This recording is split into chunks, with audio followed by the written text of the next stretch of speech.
up, guys? Welcome back to another video. Today we are going to be doing the June TBR, so if that sounds like something fun that you may enjoy, definitely stick around for the video. It's reading time here at J-Bay's Corner.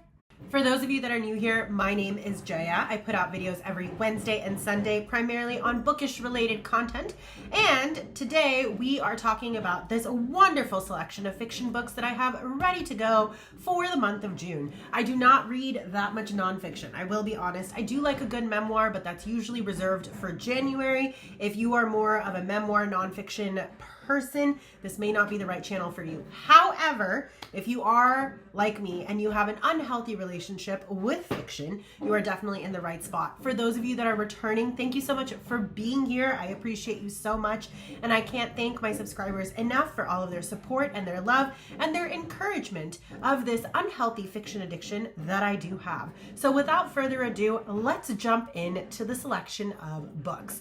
First and foremost, I wanted to start off with the book that I'm actually reading right now, cult classic. This is written by Sloane Crosley. It is absolutely hilarious thus far. I've only read one chapter and I'm already loving it. Now, I will say the chapters are quite long. The writing is quite small, so there is that, but it is absolutely hilarious. Let's talk a little bit about what the book is about. One night in New York City's Chinatown, a woman is at a reunion dinner with former colleagues when she excuses herself to buy a pack of cigarettes.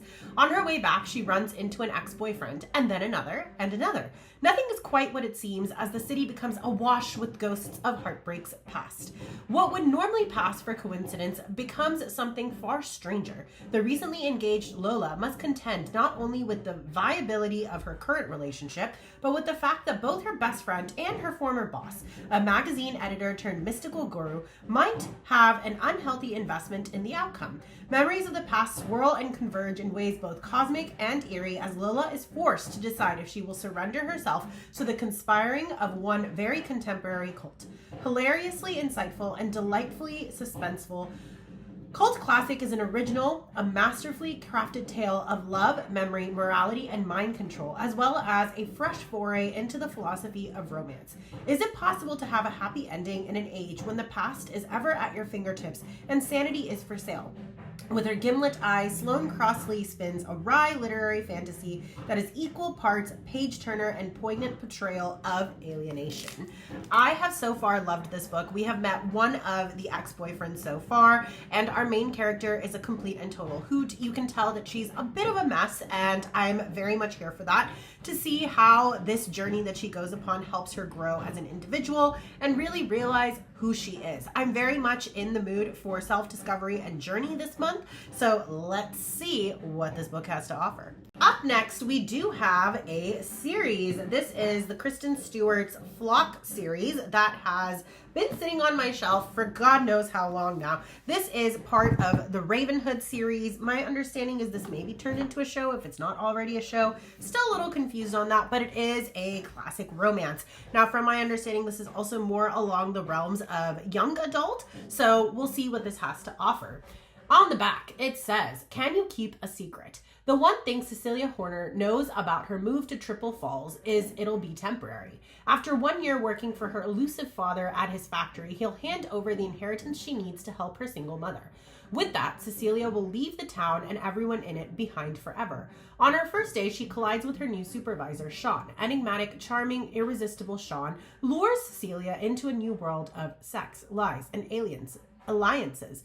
Determined to make the most of her time in Triple Falls, Cecilia allows herself to blindly fall. But the more Cecilia is drawn in, the stronger her belief becomes that Sean is keeping a secret that Dominic, Sean's best friend, and the darkest, most dangerous member of his crew, is determined to keep Cecilia from uncovering. Cecilia discovers something else, a maelstrom of untapped desires within herself, along with the powerful pull of first love. The more Cecilia becomes immersed in Sean and Dominic's perilous world, the more she starts to realize that the men she's trusted are hiding far more than she could have ever imagined, and the secret they're hiding just might be the thing to break her fall." Just kidding. So it does not sound like this is young adult at all. It sounds like, in fact, it's going to be very intense, but we'll see what it has to offer. From there, I believe it goes into Exodus. Some places make you and some break you. For Cecilia Horner, Triple Falls has done both. In the length of the summer, she's begun to forge a new path, sparked by her connection to two men, Sean and Dominic. Separately and together, they helped bring her out of her shell and into a life filled with sensuality, promise, and dangerous secrets. Now Cecilia has discovered that Sean and Dom are part of Ravenhood, a secret group of vigilantes committed to undoing her father's wrongs. Her biggest threat is the head of the syndicate, the enigmatic brute known as the Frenchman, a man who's made it clear he doesn't want Cecilia anywhere near the Ravenhood, interfering with his mission and need for control. Cecilia has every reason to despise this invasive stranger for what he's done, but because she's equally as threatening to him, he won't leave her alone. But no matter how simple it should be to hate the man who's come between her and the man she's fallen for, she can't deny everything else he makes her feel, especially when the secret they create together could be the most dangerous of them all. So that's book number 2. And then book number 3, Not Every Man Wants to Be the Hero. Tobias King chose to be a villain. Thief, outlaw, and ruthless leader of the group of vigilantes, mirroring his enemies was the only way he saw himself fulfilling his mission. Until Cecilia Horner arrived and effortlessly unraveled a plan he spent years devising. In the end, she did something even more damning. She left him. Maybe that should have been the end of their story, but despite his every attempt, Tobias can't let her go. In seeking forgiveness, he'll quickly learn that the girl he helped shape with heartache and deception is now a formidable woman who won't be so easily won. But this self-professed villain isn't so easily deterred and will do whatever it takes to win her back, even if he has to confront everything in his past, including enemies he never reckoned with, to do it. So, it sounds like this is going to be a pretty intense series. It also sounds like there's going to be a lot of romance and craziness that happens in this book, but I'm really hoping that Cecilia grows as a character throughout this series because that's what's going to keep me coming back. I have read Kate Stewart books in the past that were more like Christmas themed, and I will say they were funny, they were entertaining, and I really did enjoy them. So I'm hoping I'm really going to enjoy this series as well. It sounds like it's going to be very, very fast-paced, fun, filled with twists and turns, which is honestly perfect, I feel, for the summer. So we'll see where this journey takes us. Next up, I have Caught Up, which is book number 3 in the Liz Tomforde series, Windy City. I absolutely loved the first 2 books in this series, Mile High, and then what was the second one? The Right Move. I think both of those were absolutely phenomenal, following the stories of Stevie and her brother Ryan and their love interests. I absolutely enjoyed those series. I thought for a classic sports romance, I thought the books were very well done. Liz really takes time to flesh out all the different characters and really show who they are as individuals outside of just athletes, and I really appreciated that fact. I like the fact also that the book had a lot more depth in terms of the characters' banter, in terms of their relationship, and how they grow as individuals around each other outside of just meaningless animal, attraction. So I'm really excited to read Caught Up. I feel like it is now time to delve into book number 3. Kai. I'm a single dad and starting pitcher for Chicago's MLB team. I'm stretched too thin, but I don't want help raising my son. Each of his previous nannies only lasted a few weeks before I let them go. Now, my coach is putting his foot down by hiring the one person I can't fire, his daughter. Miller Montgomery is the last woman I should fall for. Too wild, too young, and too unattached. Chicago is just a quick stop for her. I thought I'd be counting down the days until she's left, but summer feels too short when I start thinking about forever. Miller, as a high-end pastry chef who recently won the most prestigious award in my industry, I'm desperate to prove I deserve it. But with a new title comes new pressure, and I can't create a fresh and inspiring dessert to save my life. With only 2 months to get back on track, I should be focusing in the kitchen, but instead I let my dad talk me into using my time off to nanny for his star player's kid. Kai Rhodes forgot how to have fun, and I'm eager to jog his memory. But when he and his son start to feel like home, I have to remind us both that my time in Chicago ends with the summer. Besides, I've always been a runner, and the last thing I want is to get caught. It sounds really cute. Kai was introduced in the previous book, and he sounds like an absolute gem. I feel like he's going to be such a cute character to read, and I do really like a single dad trope, so I think that's going to be fun too. Overall, very excited to jump into Caught Up. Next up, we have some Megan Quinn, because I have absolutely fallen in love with this author, and I think she's hilarious. I love, love, love her Christmas books. I really hope she comes out with more. And outside of that, I have also really enjoyed the Bridesmaid Undercover book that I read, which was probably the first book that I read that wasn't themed by her, but absolutely love Megan Quinn's writing. So when I saw that she wrote summer books, I felt like they were absolutely appropriate for the month of June. Also, let's take a moment for these beautiful painted edges. Like, what? They're so cute. So let's talk about it. Oh, also Bella, she is my baby. She is my absolutely gorgeous black short hair American cat. And apparently she wanted to make herself known and seen in this video today. Till summer do us part. I got what I wanted. I became buddy-buddy with my boss in an instant, but the cost will be hefty, finding a husband by tomorrow. Scotty Price just started a new job, and it's a real sausage fest. She's the only woman on a team filled with Brads and Chads. Expecting a bachelor pad atmosphere, she's quickly corrected when she finds out everyone is happily married. In an effort to impress her boss, Scotty mentions her non-existent husband in a company meeting, but eagle-eyed Chad points out her lack of a wedding ring. Panicked, Scotty creates a story about her unhappy marriage. Unfortunately for Scotty, her boss has a solution, a one-on-one session with the best marriage counselor in the Northeast, who happens to be her boss's husband. With no way out of her lie, Scotty agrees to see him. Frantic, she calls in help from her best friend, who sets her up with his brother, an improv-obsessed millionaire. Enter Wilder Wells. More than happy to take on the job, he teaches Scotty the main rule of improv: always say yes. But the rule backfires during the session when Wilder signs them up for an 8-day summer marriage camp with all of Scotty's co-workers, where she'll have to share a cabin with her way too handsome fake husband. Sounds like it's going to be fun. Fake dating, fake marriage situation, trope, of course. But I just feel like, you know, our lovely Megan Quinn knows how to do a book well. So I'm very excited for this novel. And then we have book 2 in the summer series, which I don't think they're related at all. But this one says, he clicked yes on a dare. She bought a failing candy shop. They set rules for the summer and broke every single one. Renly Gossage has one shot to prove she's more than Kate Merrill's favorite cautionary tale. Restore her favorite candy shop before the town writes her off like they did her father. No help, no shortcuts, and definitely no rich men wielding engagement rings and making things messy. Theo Williams never planned on ending up in Cape Merrill. A drunken game of truth or dare turned into a botched online engagement, and now he's across the ocean escaping his father's control with nothing but designer shoes, misplaced confidence, and a rental next door to Renly.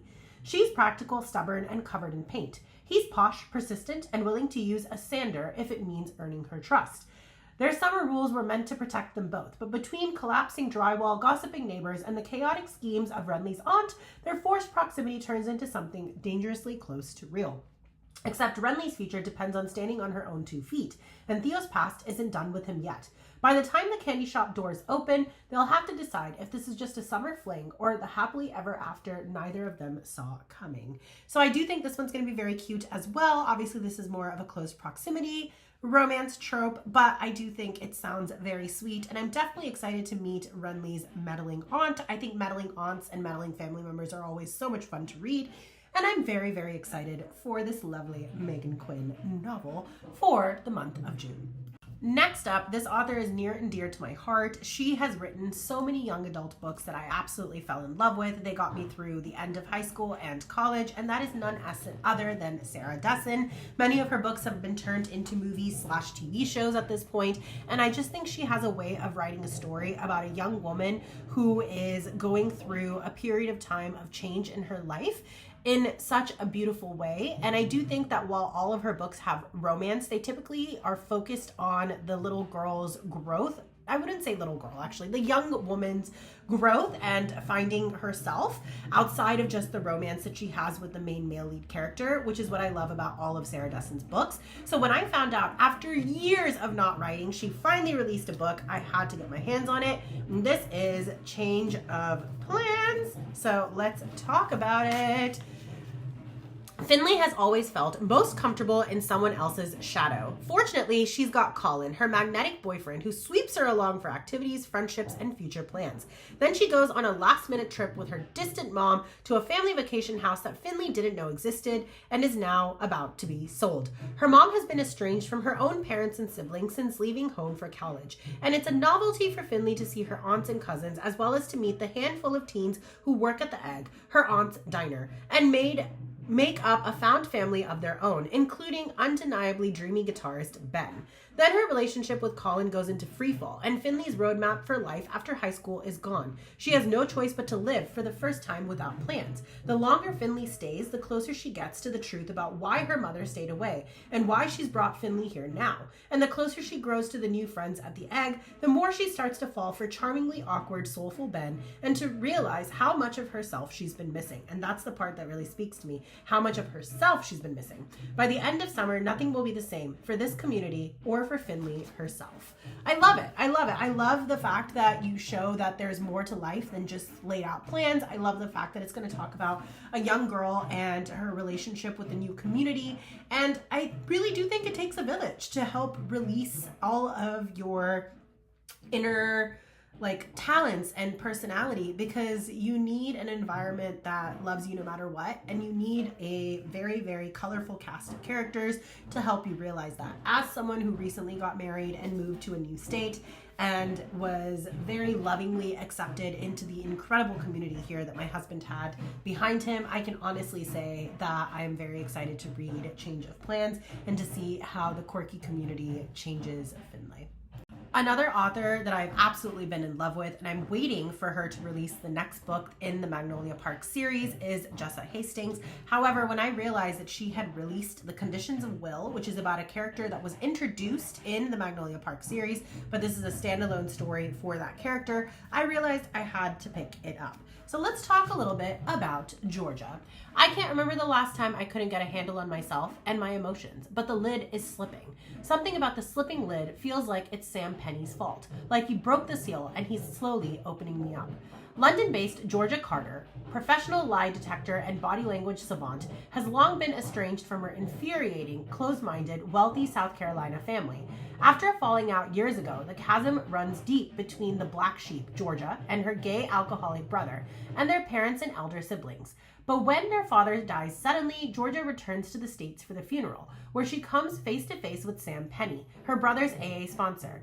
Amid the tensions, dramas, and revelations of the family reunion, Georgia and Sam are instantly drawn to each other. However, Georgia's brother also harbors feelings for Sam, and the last thing Georgia wants to do is hurt the only family she's ever really had. When their father's will reveals a surprising bequest to a mysterious stranger, Georgia's ability to read people becomes crucial in unraveling her father's hidden past. The delicate balance within the family teeters, and secrets, both old and new, threaten to push them beyond the breaking point. There are only so many cracks a damaged family can take before it shatters. So very much excited to read this book. If I know Jessa Hastings, this book is going to make me cry like no other. Laugh, scream, all of it. And I'm very much going to be annotating because it's going to have fashion galore as well as amazing, amazing metaphors and similes that just need to be captured in highlighter. So very much excited to be reading The Conditions of Will by Jessa Hastings. Next up, I have Rebecca Yarros, The Things We Leave Unfinished. For those who are not familiar, Rebecca Yarros is the author who has written multiple books before she wrote Fourth Wing, but she is also the author of the very, very much internet sensation Fourth Wing series, or the Empyrean series. She's currently working on book 4 of the Empyrean series, but I was very excited when I saw that this book had come out. It may actually be one of her older titles, I'm not sure, that was just reprinted and rebranded, but when I saw this beautiful copy at Barnes & Noble's, I knew I had to get it. It says, "Time and distance are only inconveniences to a love like ours." Let's talk a little bit about the things we leave unfinished. Maybe.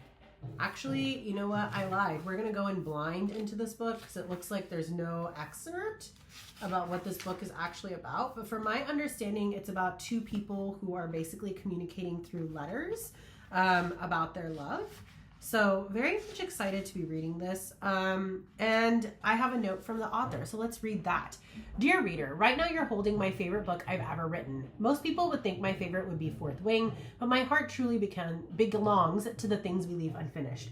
Early in the pandemic, I found myself enchanted by a TV adaptation of Jane Austen's novel she never finished called Sanditon. By the 8th and final episode of the season, I was livid. What do you mean our heroine and hero aren't off living their happily ever after? Isn't that the unspoken promise of a Jane Austen story? Don't worry, there are 2 more seasons now, but back in 2020, my brain started to spin. As a romance author, I have a duty to my readers to deliver a happy ever after when writing in that genre. But what would happen if I left a work unfinished? And why would I ever not finish a story? That's the question that sparked this novel. From there, I was down the rabbit hole, consumed by a love story that starts in World War II Britain and spans across generations into modern day. I love this book because it sounds like Billie Holiday and feels like a Colorado sunset. It bears witness to a love that's held together by letters during wartime, just like my own marriage has been. It speaks to devotion between sisters, the obligations we take on for family, and the ones we let go of in the name of self-preservation. It's my favorite because I wrote it during one of the most difficult times of my life, and though I can still feel the weight in every word, it's the hope and promise that the right love can bring out the best in all of us that has stayed with me all these years later. I hope you love it just as much as I do. XOXO Rebecca. So very much excited to read this. I think it's going to be absolutely so heartbreakingly beautiful. And it's such a beautiful book. I can't wait to sit in like a field or by the beach and read this book. I think it's just going to be absolutely incredible. Last but not least, we have Margot's Got Money Troubles. This book was written by Rufi Thorpe. It has in fact been turned into a TV serial at this point, and it sounds like it's going to be absolutely wonderful and hilarious at the same time. A bold, laugh out loud, funny and heartwarming story about one young woman's attempt to navigate adulthood, new motherhood, and her meager bank account in our increasingly online world. From the Penn Faulkner finalist and critically acclaimed author of The Knockout Queen. As the child of a Hooters waitress and an ex-pro wrestler, Margot Millet's always known she's have to make it on her own. So she enrolls at her junior college, even though she can't imagine how she'll ever make a living. She's still figuring things out and never planned to have an affair with her English professor, and while their affair is brief, it isn't brief enough to keep her from getting pregnant. Despite everyone's advice, she decides to keep the baby, mostly out of naivete and a yearning for something bigger. Now at 20, Margot is alone with an infant, unemployed, and on the verge of eviction. She needs a cash infusion fast. When her estranged father, Jinx, shows up on her doorstep and asks to move in with her, she agrees in exchange for help with childcare. Then Margot begins to form a plan. She'll start an OnlyFans as an experiment. She soon finds herself adapting some of Jinx's advice from the world of wrestling, like how to craft a compelling character and make your audience fall in love with you. Before she knows it, she's turned into a runway success. Could this be the answer to all of Margot's problems, or does the internet fame come with too high a price? Blisteringly funny and filled with sharp insight, Margot's Got Money Troubles is a tender tale starring an endearing young heroine who's struggling to wrest money and power from a world that has little interest in giving it to her. It's a playful and honest examination of the art of storytelling and controlling your own narrative, and an empowering portrait of coming into your own, both online and off. I think this one's going to be super, super entertaining and funny. I think there's also going to be heartwarming moments in this as well, and I'm very much excited to delve into the tale of Margot's life. And that does bring me to the end of this video. If you guys made it this far, thank you so much for watching. I hope you guys enjoyed the titles. Definitely let me know what books you guys are reading this summer. I would love to know what's on your June TBR list. Leave me comments below. I love reading through them. I love responding. For those of you that are new here, if you enjoyed this content and you like bookish related content, definitely consider hitting that subscribe button and that notification bell so you never miss out on any of our bookish topics here on this channel. Again, I put out videos every Wednesday and Sunday and would love to have you back. For those of you that are returning, I cannot thank you enough so much for all of your support, all of your love, all of your comments, for the time that you guys take on a bi-weekly basis to sit and watch these videos. Time is precious, and I truly appreciate you spending your time with me. And with that, I want to leave everybody with this. Wherever you are in the world, I hope you're feeling safe, loved, secure. I hope you're getting plenty of time to rest, relax, and read. And I will catch you guys on the flip side with the next video. Bye, everybody.